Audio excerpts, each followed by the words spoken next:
In a panic to avoid her ex-husband, she grabbed a stranger's hand, not knowing he was a mafia boss. Your heart is a hammer against your ribs. Across the crowded lobby, you see him, the man you ran from, the reason you changed your name, your city, your life. He hasn't seen you yet, but he will. You have exactly 3 seconds to become invisible. Your eyes dart around, desperate. You see a man in a tailored suit, his back to you, an anchor in a storm. Without thinking, you lunge forward, your hand grabbing his, your voice a panicked whisper. Please, just pretend you know me. The stranger turns, and the moment his cold, calculating eyes meet yours, you realize you haven't found a safe harbor. You've just jumped into the deep end of the ocean with its most dangerous predator. Hey, story lover. Welcome to the Narrative Hub, Reddit Stories.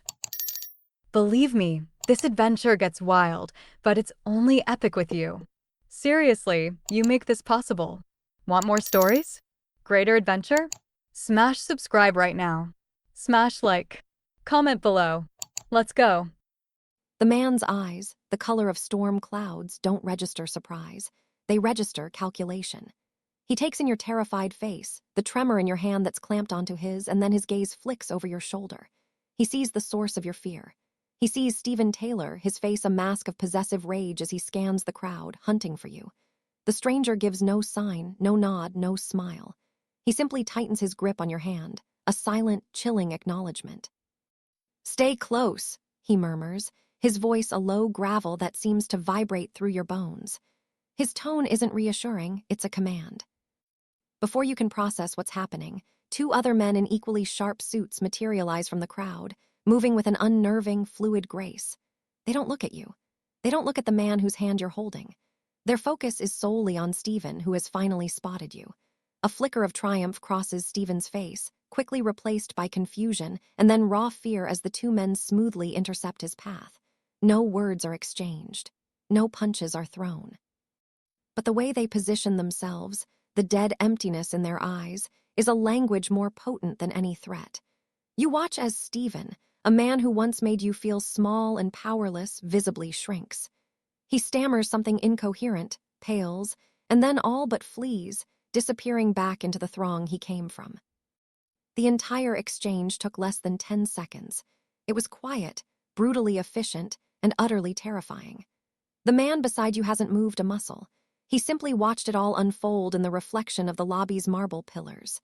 He then turns his gaze back to you, and the coldness in his eyes makes the fear of Stephen feel like a distant memory. The danger you were running from was a candle flame. This man was a raging inferno. You've chosen your side, he says, his voice flat and devoid of emotion. Now you'll come with me. It's not a request. He begins to walk, his grip on your hand unyielding, pulling you along. You have no choice but to follow, your mind reeling with one paralyzing thought. You didn't just avoid a conversation, you just pledged your allegiance in a war you didn't even know existed. The transition from the bustling hotel lobby to the silent, leather-scented interior of a black sedan is jarring. The doors shut with a heavy, final thud, sealing you inside with the silent predator and the 2 men who had disposed of your ex-husband with nothing more than a look. The city lights blur past the tinted windows, but they feel a world away. Inside the car, the air is thick with unspoken power. What's your name? The man asks, his voice cutting through the silence. Amy, you lie, the name tasting like ash on your tongue. He lets out a sound that isn't quite a laugh. It's a low, humorless exhale. No, it's not, he states simply, turning to look at you fully for the first time. In the dim light, you can see the sharp cut of his jaw, the severe line of his mouth. He is handsome in a way that is unsettling, like a marble statue of a fallen god. But we'll call you Amy for now. I am Anthony Wilson. He says his name as if it should mean something to you. Maybe it does to the people in his world, a world you've just stumbled into. You remain silent, your heart still a frantic drum against your ribs. What does a man like this want with you? The question hangs in the air, a silent, ticking bomb. Soon, you will learn that in Anthony Wilson's world, every action has a price, and public displays have permanent consequences. The car glides into a private underground garage and ascends in a silent elevator that opens directly into a breathtaking penthouse apartment. Floor-to-ceiling windows reveal a panoramic view of the glittering city skyline. It's a palace in the clouds, vast and impersonally luxurious. It feels less like a home and more like a fortress, a gilded cage. Anthony releases your hand for the first time since the lobby, the absence of his touch leaving your skin feeling cold. He walks over to a sprawling bar and pours 2 glasses of water, his movements economical and precise. "In my business," he begins, handing you a glass, his fingers brushing yours, sending an unwelcome jolt through you. "Appearances are everything. Reputation is currency. Tonight in that lobby, in front of at least a dozen people who know who I am, you claimed me." You stare at him, confused. "I was scared. I didn't know what else to do." "I understand what you did," he says, his voice dangerously soft. "What you don't understand are the consequences. You made yourself look like you belong to me. To a man like Robert Williams, my primary rival, that makes you a weakness, a target, an opportunity." He takes a sip of his water, his eyes never leaving yours. "He cannot see you run from me now. He cannot see me discard you. It would look weak, and I am not weak." The chilling logic of his words begins to sink in. This isn't about helping you. This is about protecting himself, his reputation, his empire. You were a prop in a play you didn't know you were in, and now the curtain is down, but you can't leave the stage. "So what happens now?" you whisper. "Now," he says, setting his glass down with a quiet click, "you will continue the performance. You will be seen with me. You will live here under my protection. You will be safe from your old life, from that man, Stephen." He says the name with a quiet distaste. "But you will not be free, not until I decide this particular charade is over." He pauses, his gaze intensifying. "Is that clear, Jennifer?"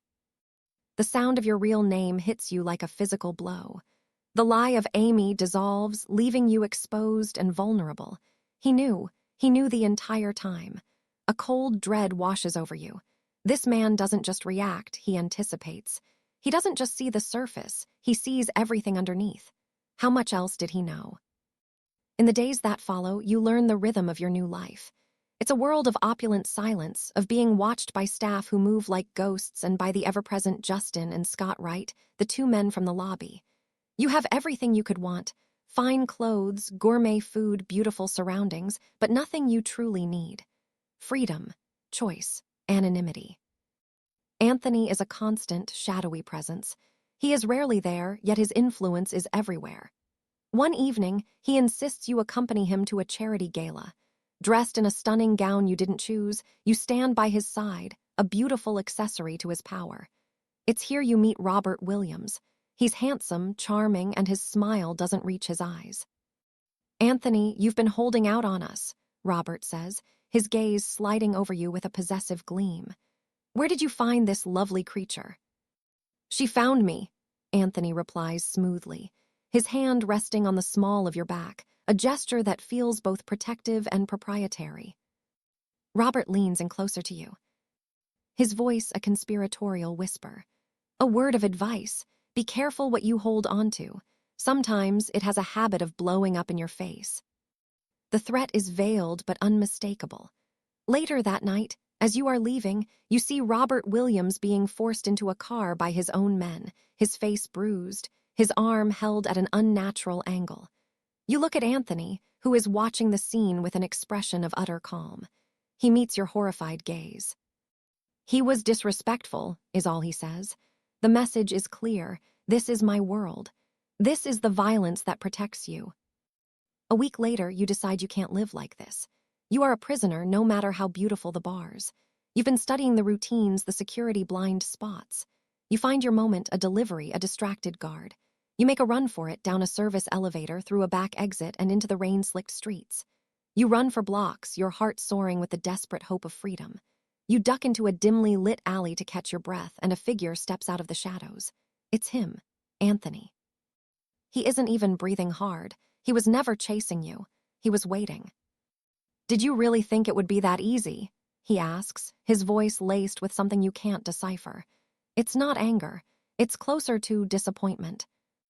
"I'm not a possession," you cry, tears mixing with the rain on your face. "No," he agrees, stepping closer until he looms over you. "You're not. You're a woman who ran from a monster and grabbed the hand of a man who hunts them." He reaches into his jacket and pulls out a thin file, holding it out for you.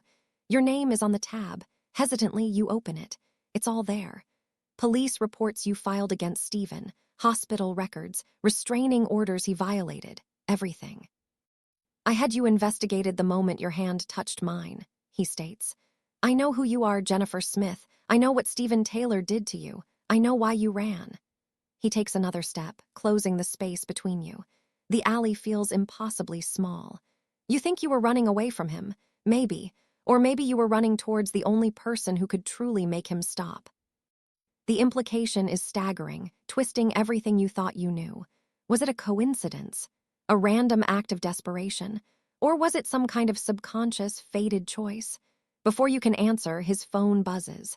He answers, listens for a moment, and a look of cold fury settles on his face. He's found you, Anthony says, his voice a deadly whisper. He's outside. The world tilts. Stephen, here, but how? The answer comes a moment later as a car screeches around the corner, its headlights pinning you against the alley wall. Robert Williams gets out of the passenger side, a smug grin on his face. And then, from the driver's side, Stephen emerges. His face is a roadmap of crazed obsession. He has a wild look in his eyes, the look of a man with nothing left to lose. He made a deal with the other devil. You thought he could protect you, Stephen spits, his voice cracking with rage. He can't even protect his own property. Anthony pushes you behind him, shielding you with his body. This is a mistake, Robert, he says, his voice calm, but the menace behind it is absolute. No, Robert counters. Your mistake was showing weakness, and she, he says, pointing at you, is the ultimate weakness. What happens next is a blur of brutal, efficient motion. Justin and Scott appear as if from the very shadows themselves, and the alley erupts. But this isn't about them. This is about you. As the men clash, Stephen lunges not for Anthony, but for you.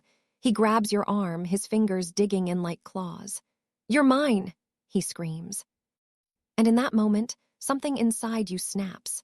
The fear is still there, but it's been joined by a cold, hard rage. You are not the same woman who ran through that lobby. You've lived in the lion's den. You've learned his language of quiet power. You wrench your arm free, your eyes blazing with a fire Stephen has never seen before. No, you say, your voice steady and clear. I'm not. Your defiance stuns him just for a second. It's all the time Anthony needs. He moves with a predator's grace and the confrontation is over. He doesn't lay a hand on Stephen. He doesn't have to. He murmurs something to his men, a quiet, final order. They haul Stephen and a defeated Robert Williams away into the night. You know with a certainty that chills you to the bone that you will never see Stephen again. The threat is gone. Erased. Silence descends on the alley, broken only by the sound of the falling rain. You're shaking, the adrenaline finally crashing through you. Anthony turns to you, his face unreadable in the dim light. You expect him to be cold, triumphant, but he's not. There's something else in his eyes, something human. My sister, he says, his voice raw. She was married to a man like him. I was too busy building all of this. He gestures vaguely to the city around them, and I didn't see it until it was too late. The admission hangs between you, a shocking, unexpected confession. I don't do fake relationships, Jennifer, but I also don't abide by men who hurt women. You chose the right hand. It wasn't an accident. He has answered the question you were afraid to ask. This was never just about reputation. It was about redemption. It was personal. The devil you ran to had demons of his own. He leads you from the alley, back to the car, back to the penthouse. The immediate danger is over. Stephen is gone. But as you stand on the balcony, looking out over the city that is Anthony's kingdom, you know your story is far from finished. You are no longer his prisoner, but you are inextricably tied to him, bound by the violent secret of your salvation. He comes to stand beside you, the silence comfortable now, charged with a new understanding. He has taken away your past, but in doing so, he has claimed your future. Now that the devil you know is gone, he says softly, his gaze fixed on the horizon, what will you do about the devil you do?